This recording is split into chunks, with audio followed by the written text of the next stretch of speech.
Mae Govannen, my Elven Brothers and Sisters, and today is a short unscripted video about Elves and Karma. I was inspired to go ahead and do this video because I've been hearing from more and more people about a misunderstanding of what karma is, and that karma is a bad thing, or karma doesn't exist anymore, especially since the year 2012 when the world went through such a great change, supposedly. And I think that people are doing themselves a disservice by discounting karma and believing that it's gone nowadays, when through my personal experience over many years, I've traveled around the world, been in a lot of adventures. For some of you who have been following my videos, I talk a little bit about these, being out at sea in the storms and traveling throughout Europe and backpacking and being around the world and things that I've seen. And I can tell you from the depths of my heart, I have witnessed that karma is true, that it does still exist, and that it's not a bad thing in any way, shape, or form. You think that for a lot of people, they say karma is a punishment, and karma is a bitch.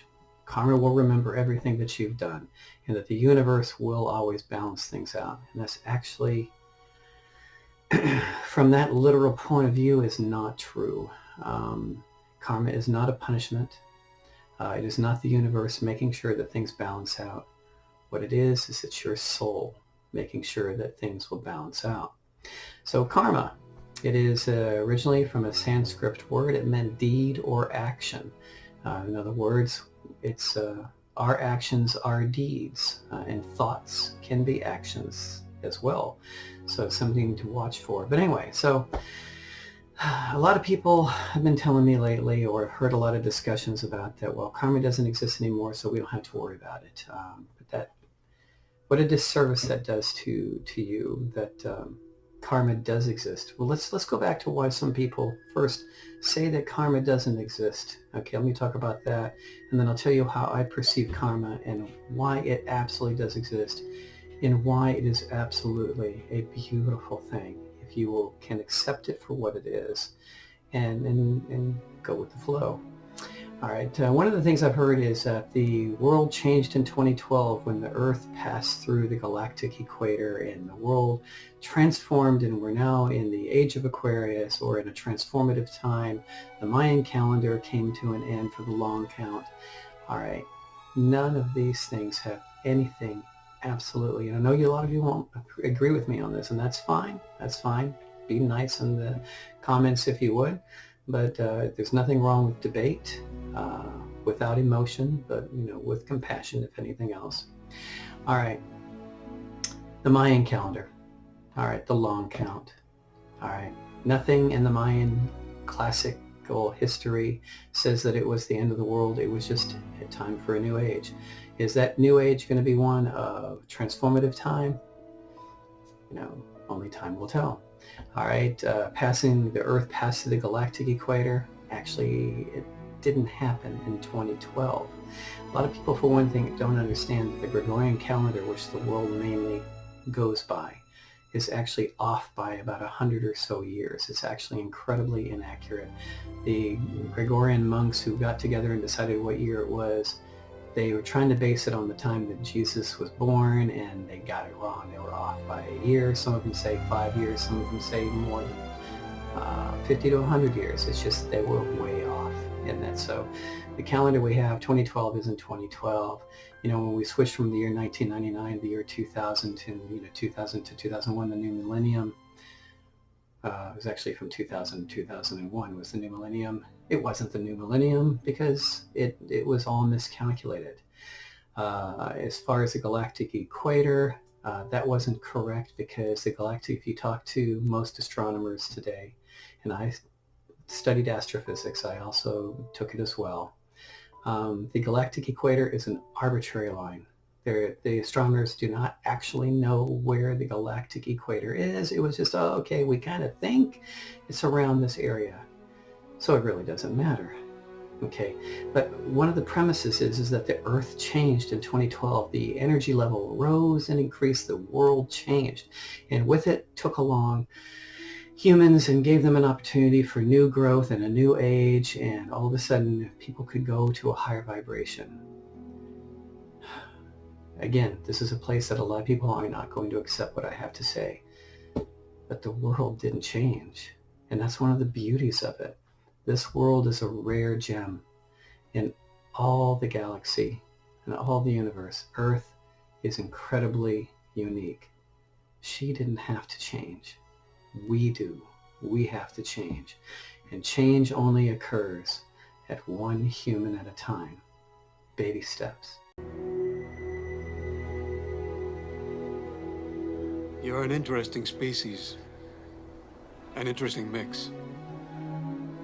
You're capable of such beautiful dreams. And such horrible nightmares. You feel so lost. So cut off. So alone. Only you're not. See, in all our searching, the only thing we've found that makes the emptiness bearable is each other. What happens now? Now, you go home. Home? But I have so many questions. Do we get to come back? This was just the first step. In time, you'll take another. But other people need to see what I've seen. They need to see... This is the way it's been done for billions of years. Small moves, Ellie. Small moves. One human at a time, over thousands of years, over aeons. It will take a very long time. But baby steps. Baby steps still means you go forward and it will get better. You know, the Earth, again, she didn't have to change, and she didn't change. If any, I guess if you want to say there's any change at all, it's man's destruction. And hopefully there will be change on a global scale, and that will be that the world will heal from what human has done to it. That change I can accept has happened. But the world in and of herself, she didn't change. Only we have to. And why did the world not have to change? Because as I mentioned in a previous video, just how unique is Arda, is the Earth, Imbar. How unique is it? As of September 3rd of this year, they had discovered, now the number is at 4,330, 4,330 exoplanets, meaning planets that exist in other parts of the galaxy outside of the solar system. These are galaxies that live in other solar systems that are thousands, up to thousands of light years away from here.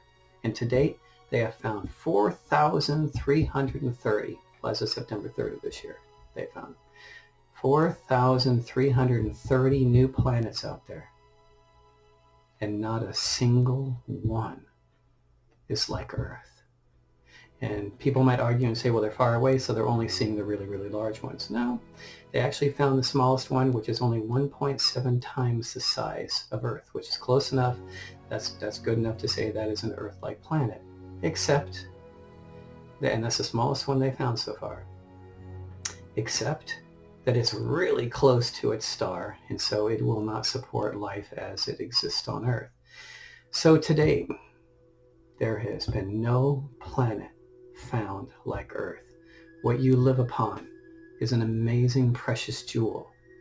And so she doesn't have to change. She didn't go through any great changes because we didn't pass the galactic center. The end of the Mayan long count really didn't matter at all. But what matters is that we change, and that we do change one person at a time, one elf at a time. And that's what makes the big difference over this. So people go, well, okay, I can't wait that long. So, but again, in another video I talked about time doesn't exist. All of eternity exists right now in this moment. That's all that exists in the universe is right now. So karma, real quickly on that. Karma is not a punishment. Karma is not the universe keeping a memory of everything you've done and will make sure that one way or another you pay for it. No. You create your own karma. And that is a beautiful, beautiful thing. Michael and Martha from the Silver Elves, they probably put this one subject better than anyone else I've ever heard, and I'll try to put a description, put the link to them in the description. They described that the human being is made of both a soul and a spirit. And a lot of people will say, well, soul and spirit are the same thing.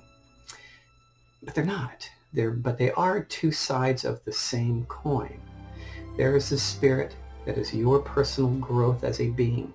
You personally, how you are growing throughout time from a baby or infant soul to an old soul. How are you individually growing as a spirit? And the soul part of that coin is how does that affect, or how do you work with your interrelationships with those outside of yourself? And so as a spirit, you're growing individually, and as a soul, you're growing to include others within your sphere of influence, that your compassion and your love goes beyond yourself and into the rest of life itself. And that encompasses, in time, it encompasses all of life. So what they put in multitudes of their books is that we eventually want to become a soulful spirit. In other words, we grow individually, but we lose that ego. And so that personal growth we can now share with others and help heal the rest of the world. So it's our goal to become a soulful spirit over time. Some people will do that massively within a lifetime. Others will take lifetime after lifetime after lifetime. And that is where karma comes in. Because the soul part of you knows what you as an individual need to grow, knows what circumstances you need to be in order to learn to grow. And your soul will basically guide your spirit, so to speak, into the situations that will help you learn best. It's kind of like saying the student is the spirit and the soul is a teacher. And we know that when we're in school, the teacher knows to guide the children from one lesson to the next, and so that they will eventually learn and become better students. All right, and eventually will graduate. And in this case, graduation means I remember who I am. I reawaken to who I really am. Because enlightenment, there's really no such thing as enlightenment. Enlightenment is nothing more than, oh, I remember who I am. Because there is no enlightened people, there's no ignorant people. There's just people remembering who they are. We're already there. All we have to do is realize it. So if the soul is the teacher, so to speak, and the spirit is the student, the soul is guiding the spirit into lessons. And just like in school, if a student doesn't pass a lesson, the student will take that lesson over and over and over again until you learn the lesson. It's the same with karma. That's all. It's not that karma is a punishment. Karma is simply you traversing through the school of life, through the school of growing your spirit and your soul as you go along. That's all it is. Good karma, bad karma. The dualism doesn't help us. There's no such thing as good karma or bad karma. It's just simply, how long does it take us to learn a particular lesson? I've had some, because I do counseling with our patients and others, and one of the most common things I get is, why does this keep happening, whatever the situation is? Why does this keep happening to me? Why do I have to keep going through this over and over again? It's not fair. That's a big phrase. It's not fair. All right? And I try to explain to them that no, fairness has absolutely nothing to do with it. It's you. When do you decide that I've learned what this lesson needed to say and I need to move on to the next lesson? And a lot of people are going to come back and they're going to go, oh yeah, but you didn't ask to be brutalized or abused or to lose everything, lose all your money in the stock market, or because of the coronavirus, now there is, you have no job and your school is over and such. And I empathize with that. And part of our job as soulful spirits is to be able to go help those who are going through it. It's not our job as healers, as teachers, to enable them to where they don't experience their karma. But if we can go in and help them deal with it and learn from it, move on, that's something we can do as healers, as teachers. And so it's very hard for people to hear that in the end, We choose to be where we are. And believe me, I have been in some interesting situations throughout my life around the world. And now at times you go, well, I didn't choose to be here. I didn't choose to be this. But in the end, we did. And I can say that for myself with all the things that have happened to me over my life, that I did choose to be there. My actions led me to where I was because I had something, as harsh as it might have been, I had something to learn from this. And that is karma. Karma is neither good nor bad. It's not a punishment.